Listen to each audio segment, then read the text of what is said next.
Welcome to Feldenkrais with Taro Iwamoto. I'm Taro, and today I will be guiding you through a short hip and spine mobility routine. All you need for this one is a mat, yourself, and your attention. That's it. Let's get started. Let's get down on the floor. So you're going to be on your hands and knees positions. If you have a sensitive wrist or the knees, make an adjustment. You may pad up the floor a little bit more, or you may do on your fist if that works better for your wrist. So get on your hands and knees first, and then starting with cat and cow movements, rounding the entire spine.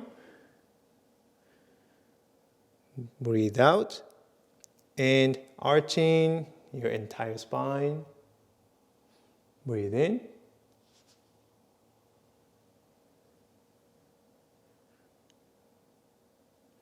And try distributing a movement evenly throughout the spine. So as you're arching the entire spine, make sure that you're not just arching your lower back, but especially your middle back as well.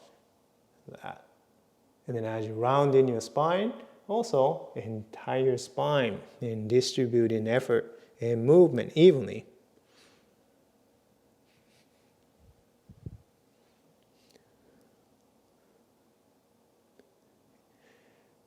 And it is more important that you move well rather than you move more. Meaning that range of motion, don't focus on the range of motion, don't make it so that it is a big stretching.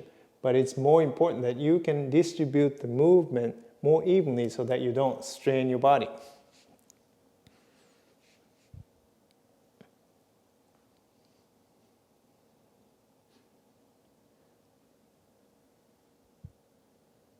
Okay, and stop in a neutral place, and we're going to begin to slide your right leg back, and you sit and bring your hips back. And from these positions, and begin to turn your head to look towards your right foot, whether you can see it or not, and then turn your head to look over the right shoulder to look towards your right foot, whether you can see it or not. And alternate this movement, looking over the left shoulder towards the the right foot, looking over the right shoulder to look towards the right foot. Alternate side to side. And you notice as you're doing this motion, you're moving, you're shifting the body and to move your hips and your spine. So you're mobilizing your hips and mobilizing your spine.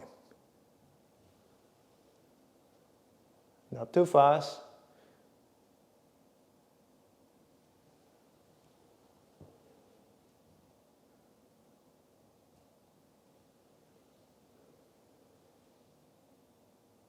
Don't hold your breath.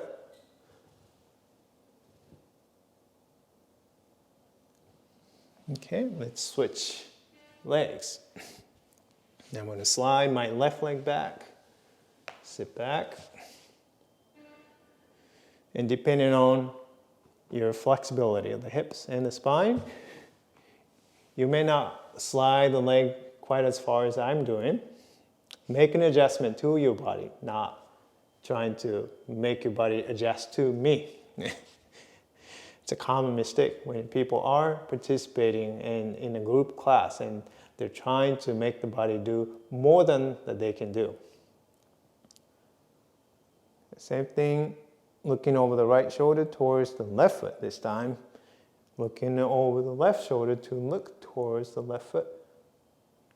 Shifting the body and mobilizing your hips and your spine.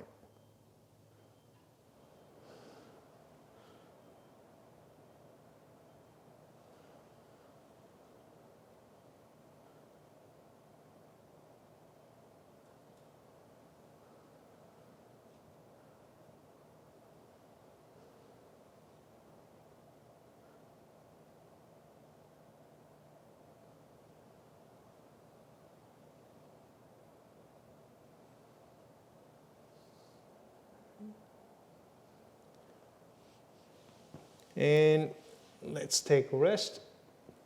You can rest in sitting, any position.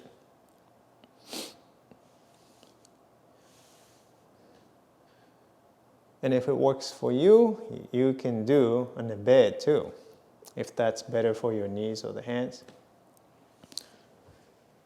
Return to the hands and knees positions again. And this time, you can bring your legs wider apart. So your knees are wider than your hip. And then swing your lower legs left and right. Okay, both legs, you sweep the floor with your legs, or sweep the bed if you're doing it on the bed, side to side. Then as you slide your legs to the right, as you slide your legs to the right, turn your head to the side to look towards your right foot. And then as you slide your legs to the left, you turn your head and to look over the left shoulder to look towards the left foot, going side to side. So that movement, adding the movement of the head, you will find that your spine and starts to mobilize, okay, and sideways. So I can feel my spine bending sideways as I'm turning, bending my head to look at my foot, side to side.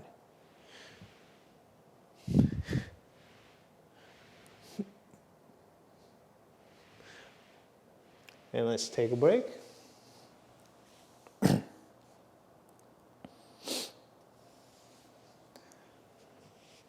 And then the next one, same positions, and knees a little bit wider than your hips. And only the left foot, you're going to slide your left foot inside, okay? So your left foot touches your right calf or something like that. And then from there, bring your left hip down to the floor. You can slide your hands towards you, that's fine. Okay? And then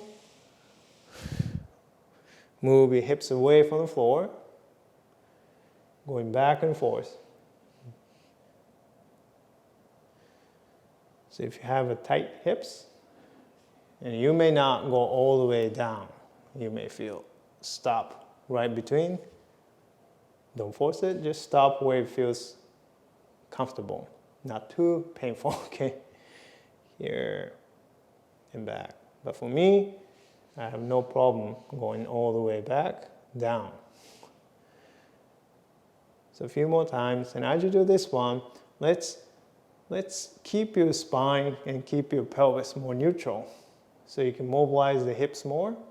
That makes a difference. When you round your spine, and that mobilizes the spine, but that doesn't mobilize the hips as much.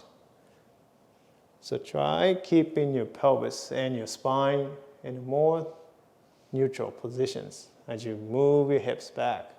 And you feel more movement in your left hip.